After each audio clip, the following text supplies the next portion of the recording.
alam mo yung mas delikado pa sa krisis? Ha? Yung krisis na pilit itinatanggi. Habang sinasabi ng Malacanang na walang oil crisis, pero mismo ang presidente, iba ang sinasabi. Anak ng webe, oo. Habang may mga taong pinagtatakpan, may mga batas na binabaluktot, at may mga boses na pilit pinapatahimik. Sino yun? Kasama na pati mga banateros. Hayop. Gago! Trillanes ha, umayos ka. Yari ka sa akin. At habang busy sila sa politika, ang totoo sa kalsada, mga mamamayang hirap na bumiyahe. O, di ba? Kulang ang mga pumapasada. Naku po! Presyo ng bilihin, presyo ng pamasahe, pataas ng pataas. Pero ang buhay, pababa. Kaya tuloy bumababa ang trust rating ni Marcos. Gago! Tapos may isa pang pasabog ha. Naku po, ito na yun. Trillanes, nanakot uli. Naku, meron siyang pagbabanta. Naku, tingnan nga natin. Mga ex-marine na naglabas ng issue sa maleta ng korupsyon. Hindi lang sila ang pinupuntirya, pati media, pati tayo. Naku. At eto pa, isang kontrobersyal na opinion. Ha?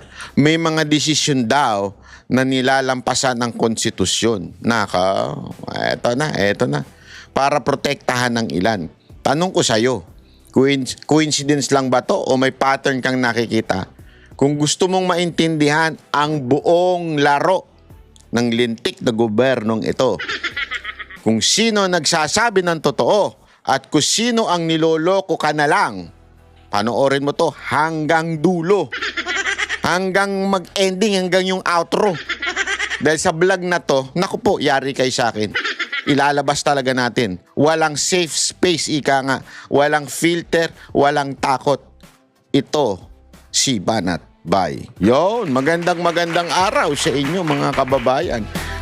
Nako, ito matindi ho ang ating usapin ngayong araw na ito at talaga nga namang ipapakita ko sa inyo ang matitinding katarantaduhan. At meron pa silang ginagawang pagapang na, nako, dapat makinig kayo. Pagapang talaga. Putang ina, sabi ko, shit. Hindot animal. Sinabi ko na budol talaga Nabudol talaga ang mga Pilipino. O ito, panoorin muna natin ha. Unahin na natin itong pautot ni Trillanes. Ito na nga po yun. Ayan. Dinimanda na nga po ni Trillanes na naman. Ibig sabihin, second time around. Ang lupit mo talaga, Trillanes. Pangalawang beses na naman. Nag-ahin ng reklamong cyber libel si dating Senador Antonio Trillanes laban sa 18 umanong ex-marine. Unang-una, hindi nga sila 18 nun. Gago! Agoy! Trillanes, talagang, ewan ko sa'yo. Sino ba abogado mo? Si Claire Castro? Gago! Kasama rin sa sinampahan ng reklamo ang social media personality. Ay, sino yun? Si Banat Bay at TV host na sila Oliver. Ba't sila lang ang TV host? Ako hindi. Social media personality lang ako. Gago! TV host na sina Oliver Cristobal. Uy, yung kapatid ko, good, congratulations. May kaso ka na rin. Master Judea, uy, congratulations. At RJ Piodina. Naku po, paring RJ, meron ka na rin. Madaya dito si Jack Hindi siya umatin dito Ayaw madagdagan na sila umano nagpapakalat na malisyosong akusasyon ng grupo. Kami nga lang yung nagtanong Hindi, isipin mo if there is a malice, this is how stupid this kind of accusation. Kung may malice, dapat hindi tinatanong. Kasi naalala ko yung mga tanong ko dun Tinanong ko pa nga, ito nga, seryoso, totoo ba yung sinabi ni Pangulong Duterte na pumitik sila ng mga tinidor, kutsara? Tinanong ko pa nga, ano sagot nila? Hindi po yung totoo. Doon pa lang makikita mo ng walang malis. Inilabas, pwede naming ikat yun, pero inilabas po yun. Tinanong din natin kung ano ba yung masasabi nila doon sa issue patungkol doon sa delivery daw nila kay Trillanes. Tinanong ba namin, sino ba dito yung nag-deliver? Ano ba ang kaalaman ninyo? Tanong yun. Kung may malis din, sana sinabi namin, nakita ko nga kayo, nag-deliver kayo. Kasama nga ako dun nag-deliver . Oo, tama yan, nag-deliver kayo. Hindi nagtatanong, kaya nga namin sila tinatanong para malaman natin kung ano ba yung akusasyon na binibitawan nitong mga ex-marines na to. At sundalo. Di ba? So, asa ng malis doon, Trillanes? Alam mo, itong cyber libel talagang wini-weaponize na ng gobyerno ito. O baka sabihin ng iba, hindi naman nasa gobyerno si Trillanes. Oo, pero alam naman natin.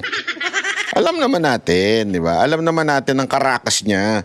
Alam natin kung anong ginagawa niya ngayon pagdating dito sa pagsuporta sa mga pahayag ng ating gobyerno, di ba?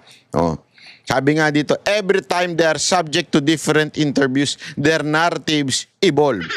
Wow! Gago! If that is your claim, Trillanes, I will answer you that. If that is your claim, therefore, dapat payagan mo. O dapat matuwa ka at ini-interview sila. Hindi pala payagan dahil wala ka namang authority over them. Dapat matuwa ka. If you are saying that in every interview, nagkakaroon ng pag-iba-iba o discrepancy. Halimbawa, di ba in-interview natin si Attorney Paulo, yung poging-poging anak ni Panelo? Tinanong natin siya. Ano sabi niya? Tuwan-tuwa nga sila, lumabas si Madriaga. At gusto nilang magsalita pa. Bakit? Makikita mo kasi ang taong nagsisinungaling sa bibig. Mahuhuli mo sa bibig yan. Kaya if you think na nagsisinungaling yung tao na yun, pagsalitain mo lang ng pagsalitain. Hayaan mo magsalita dahil magkakaroon talaga ng inconsistency dyan. Kung nagsisinungaling. Sabi nga less talk, less mistakes. Di ba? Bakit nga? Kasi pag nagsasalita ka, minsan nadadagdag bawas yan . Kung hindi totoo. Pero kung totoo, yari ka talaga. Dito, sinasabi mo, every time they are subjected to different interviews, their narrative evolve. Ibig sabihin, nagbabago-bago. Sabi mo according sa'yo to. Nagbabago-bago. They're now claiming their delivery money to my house in bags or in maleta, which even contradicts their initial joint affidavits and statement. Dito pala makikita mo na kung paano sila naghabi-habi ng mga kwento, sabi ni Trillanes. Bakit binabalaan mo sila na magsalita? Kung talagang ikaw ay naniniwalang pabago-bago ang kanilang kwento, di sabihin lang nila, malalaman ngayon ng tao, tanginan to, pabago-bago kwento. Di ba? Ang daling hulihin ng taong nagsisinungaling. Paano? Pakwento mo lahat. Pakwento mo lahat yung detalye. Tingnan mo, huling-huli mo yan kung nagsisinungaling. Parang ikaw. Gago! Makinig ka, Trillanes. Parang ikaw. Ako, okay lang ako magsalita ka na magsalita. Di kita kakasuhan. Magsalita ka lang na magsalita. Dahil alam ko, pag nagsinungaling ka, madadapa ka. Babaluktot ka. Sa katunayan, ipe-play ko pa yung interview mo. Kokomentuhan ko pa ang interview mo. Hindi ko ito pagtatakpan o ang tawag dito, yung hindi ko ito itatago. Ito ilalantad ko pa ang interview mo para malaman natin kung ikaw nagsasabi ng totoo. Di ba? Hindi ako takot na marinig ang panig mo. You can talk all you want. If you want, interviewin pa kita . Pagsasalitain kita, I will give you space to talk. Tell everything. Do you want? Oh, this is a standing invitation to you, Trillanes. Let me interview you. Harap-harapan. Hindi kita babarahin, pakikinggan lang kita. Tatanungin lang kita. Pag may tutol ako sa iyong sasabihin, tatanungin lang kita. Walang problema. Hindi kita babarahin. Hindi kita babastusin. I will treat you as a gentleman even if you don't deserve it. Gago! Bakit? Mas gusto kitang magsalita eh. Dahil alam ko, pag nagsinungaling ka, lalagpak ka. Magkakamali ka. Magkakatagilid-tagilid ang iyong kwento. Eto, ipi-play na natin yung interview mo para makita natin Tingnan mo, dito pa lang, balubaluktot ka na eh. May kumaga po ay muli ako magpa-file ng cyber libel charges laban dun sa 18 ex-soldiers. Ito ay bunga nung kanilang mga interviews after nung kanilang press call a few weeks ago. So bawat interview nalalabas sila, maka-expect sila ng kaso laban sa Manila. Yubo. Bawat interview daw, magkakaso siya. Ako nagtatanong lang, tinatanong kita ngayon, Trillanes, makinig ka. Nananakot ka ba? Tinatakot mo ba sila? Pinatitigil mo ba silang magsalita tungkol sa korupsyon sa ating bayan? Remember, baka ito lang para sa kaalaman mo, hindi naman ikaw lang ang pinupuntiryan nila. Lahat. Whether ito'y kaalyado ng mga Duterte, whether ito'y kaalyado ni Marcos, o kahit sino pa man, magsasalita sila. Dahil sila mismo yung naka-witness. Sila mismo yung part ng crime. Remember this, they're not denying it. They are part of so-called corruption. Kaya nga magandang pakinggan eh. Alam mo yun, ito yung halimbawa ni Mike Defensor. Ano yung halimbawa ni Mike Defensor? Halimbawa lamang po ito. Halimbawa lang ito. Ito yung binigay niyang halimbawa sa isang interview niya. Sabi niya, parang ganito yan eh. Si Zaldico may pinatay. Ngayon, yung gobyerno tinuturo, si Zaldico yung pumatay niyan. Tapos, etong mga ex-security niya, naka-witness dun sa pagpatay. At sinabi nila, opo, nakita po namin, pinatay ni ganito, si ganito, si ganere, si ganayan. So, ibig sabihin, inalaw nila yun. Ibig sabihin, part sila ng crime na yun. At wala silang dinideny dyan. Sila mismo nagdala ng mga mali-maleta. Now, you're telling us na patigilin itong mga sundalo na ito dahil lang isa ka sa mga tinamaan? Pero remember, this is a fight against corruption. Laban ito sa corruption, Wala po itong pinipiling mga tao. Mga nasa minority ng Senado, mga dating in-endorse ni VP Sara Duterte, ay naandoon sa kanilang affidavit. Di umano, dahil nakwento pa lang sa akin, di ko po na naman nababasa yung affidavit nila.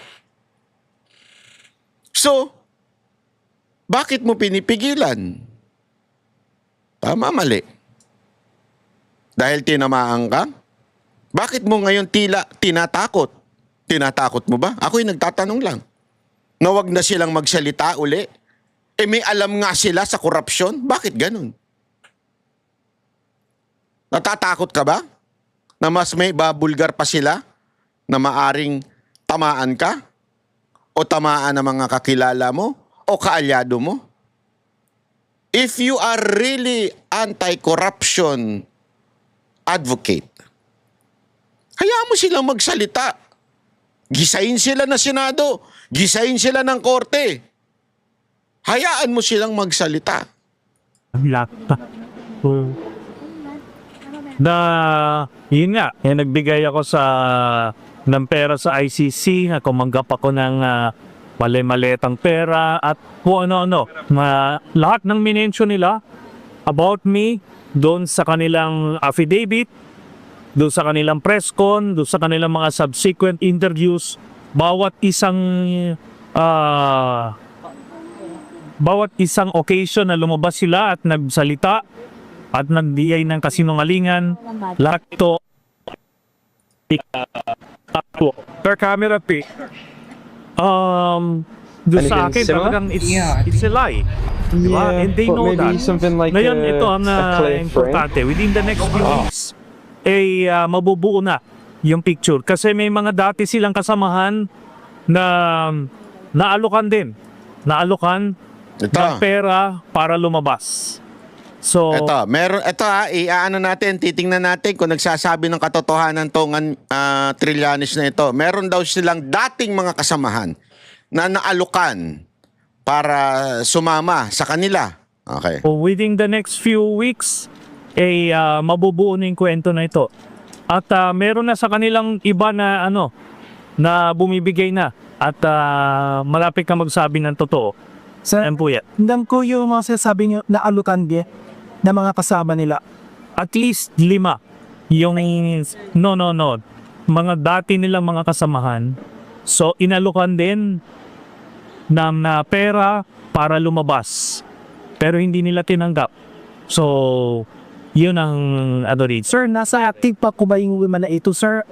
Maripilati ka. Meron nasa active, merong mga retired eh. Sir, tatayo po sila against this people. We'll see. I will not preempt the moves. Pero We'll see daw, hindi pa kasi buo ang kwento.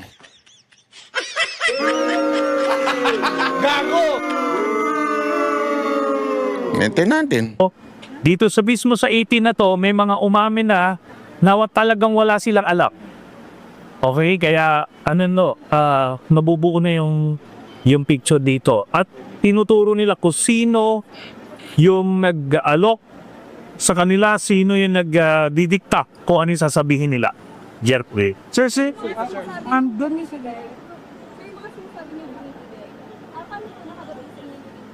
lumapit po. Hindi ko na lang muna sasabihin kung ano yung source ko, basta mababalitaan nyo na rin lang niya within the next few weeks. kasi 우리 natapasila sa tasike dahil Sorry mali kasi yung dinaan po natin ito sa Adobe Podcast at mali yung pagka-interpret doon sa mga tanong. Ang importante naman yung sinasabi ni Trillanes. nung classic tirin mo excited ako sa gar. Kasi ginidaste tayo na totoo yung pangalan sa akin. Walang gano. Nabasa ni Waikik ng Manila, Tati Baby. No, sir, but we appear in the every title.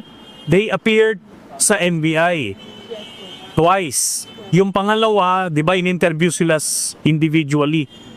So, nakita nyo na ipinipahan nila? No? Hindi pa. So, darating tayo dyan.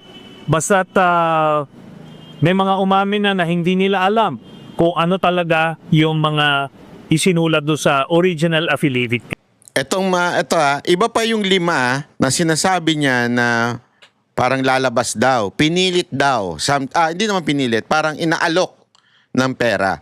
Pangalawa, meron din daw doon sa mismong 18 Marine and soldiers and 16 Marine and 2 Army ay meron din daw doon na parang babaligtad. Okay? Meron daw doon babaligtad at sasabihin na hindi nila alam yung pinirmahan nila. Yep. Pero yung zivers tayo, hindi yung mga Opo, tiga ka ipatas at taboy yung mga kasi. Kung nga pagkakataon nila, kung nagsasabi sila ng totoo, hindi dapat wala silang ipinangangampa. Di ba? Ganun lang yan. Ako, I've been in this road before. May mga allegations ako. Diba, nilabas ko sa media, kinasuhan din ako. Di doon ko nilabas yung aking ebidensya. Di, ngayon, na-dismiss na ang karamihan. Diba? So ito yung pagkakataon nila. Kung nagsasabi sila ng totoo, di ito yun. Dapat yun i-welcome nila. Euros per clarification sa nakatanggap tayo na iba sa 80 corrects kay gusto na bukbalik. Yun diba information na yan na natanggap kayo after nilos kapat sa piyan ni. Yes. Apa. So yun po eh. Okay? So, yeah. Sa plano po rin ng kapsampan ng beach group na cyber ang sisidirin na tanang pumso bila pa na nato. Andali nga, sandali. Medyo magulo itong part na ito eh. Sandali lang, Chotomate, huwag kayo relax lang, huwag kayo magagalit. Nagagalit kagad kayo. Nararamdaman ko na. Banat ba yan? Ano ba yan? Ang gulo-gulo eh. Ito. Ito na lang yung original, yung hindi para kahit medyo malabo lang, may konting anik-anik. Ayan. Soldiers. Ito ay bunga nung kanilang mga interviews after nung kanilang press con a few weeks ago. So bawat interview nalalabas sila, maka-expect sila ng kaso Dito tayo. para lumabas. Will not preempt their moves. Pero dito sa mismo sa 18 na to, may mga umamin na talagang wala silang alam. Okay, kaya nabubuo na yung picture dito. At tinuturo nila kung sino yung nag-alok sa kanila, sino yung nagdidikta kung ano yung sasabihin. Ayan. Yan.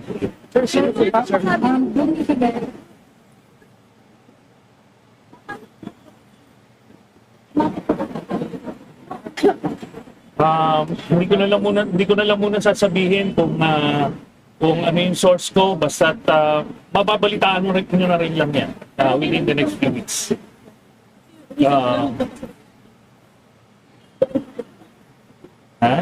Kasi nung like last week, Oo. kasi pinatested tayo nila na totoo yung mga nasa application. Walang ganun. Nabasa niyo ba yung pinirmahan nila, si David? Okay, but we are in the NBI. Napipikon, Appeared sa NBI twice. Yung pangalawa, di ba, in-interview sila individually. So, nakita nyo na yung pinirmahan nila? Doon? Hindi pa. So, darating tayo dyan. Basta may mga umamin na hindi nila alam kung ano talaga yung mga isinulat doon sa original affidavit nila. Yan po yun. Before starting yung mga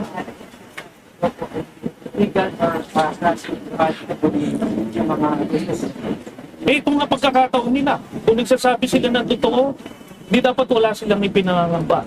Di ba? Ganun lang yan. Oo nga. Ako, I've been in this road before. May mga allegations ako. Diba, nilabas ko sa media, kinasuhan din ako. Di doon ko nilabas yung aking ebidensya. Di ngayon, na-dismiss na ang karamihan. Diba? So ito yung pagkakataon nila. Kung nagsasabi sila ng totoo, di ito yun. Dapat wini-welcome nila. for clarification, nakatanggap pa yun na sa interviews, like gusto na provide. Yun po information na yun natanggap after nila mag-provide sa Yes. So yun po yun. Okay? So, yeah. Sa plano po ninyo ang sisigaw na bakit ng publiko bilang pananapit. Anong gagawin ko? Lulunukin ko yung mga kasama nila. Diba? Dapat alam nila yung pinasok nila. Na pagka gumawa sila ng ganyan, merong consequences yan. Wala naman nagsasabing nagrereklamo dun sa mga Marines. Nung sa dinidemanda mo. Awayin mo yung mga media nagtatanong sa'yo. Wala namang Wala naman nagagalit eh. Kalukuhan talaga no? Huwag ka na nga, tumabi ka na nga dyan. Kami ang boses ng masa, hindi natatakot. Katotohanan lang, di kami nalulunod. Walang bahid ng sismis, lahat ay totoo. Kahit sino ka pa, pag mali ka babanatan ka. Walang pinipili, kaming kinikilingan.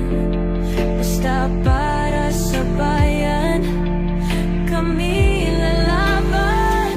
Pag tama palakpakan, pag mali banatan, di matitinag, di matatakot.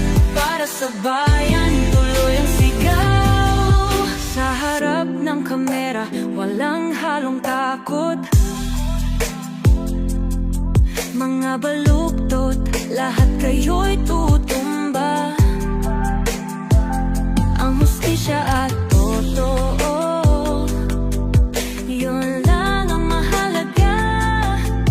Kahit sinong harang, di kami matitinag.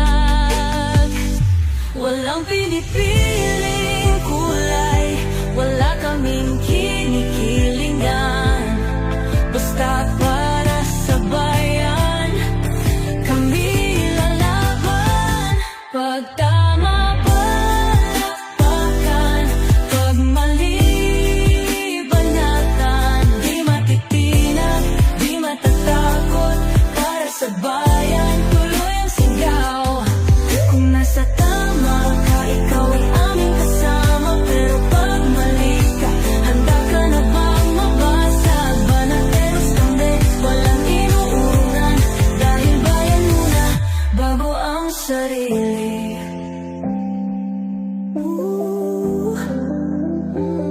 Bago ang sarili.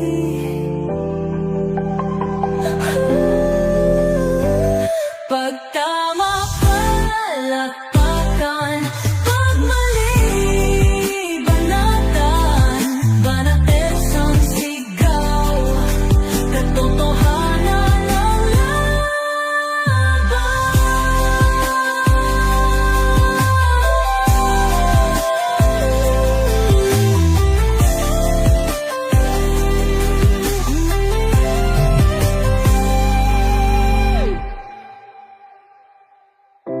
sa harap ng kamera, walang